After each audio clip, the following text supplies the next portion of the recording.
Good afternoon everyone. Today we are demonstrating the nasopharynx and the oropharynx. So here we can see the nasopharynx is lying behind the nasal cavity and the oropharynx lying behind the oral cavity. So let us have a look over the boundaries.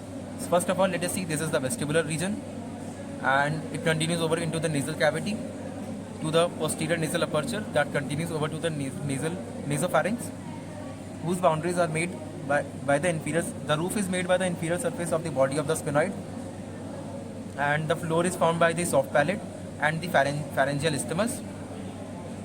The anterior wall is made by the posterior nasal apertures, and the posterior wall is continuous with the sloping surface supported by the C1 vertebra.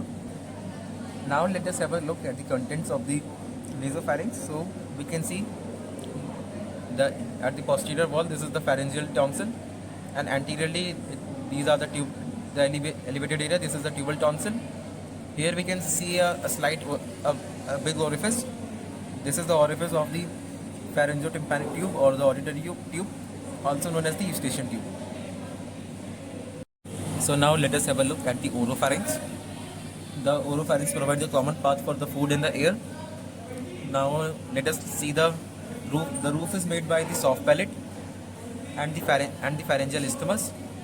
The floor is made by the posterior 1/3 of the tongue, and the anterior wall is made by the oropharyngeal isthmus, and the posterior wall is made by the body of the C2 and the C3 vertebra.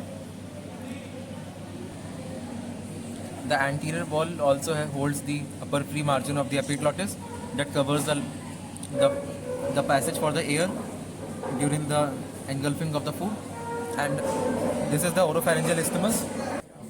The anterior wall presents the upper free margin of the epiglottis that covers the passage for the air during the engulfing of the food. Now let us have a look at the oropharyngeal isthmus. Its roof is made by the soft palate. Below it is covered by the dorsal surface of the posterior 1/3 of the tongue. So that's all. Thank you.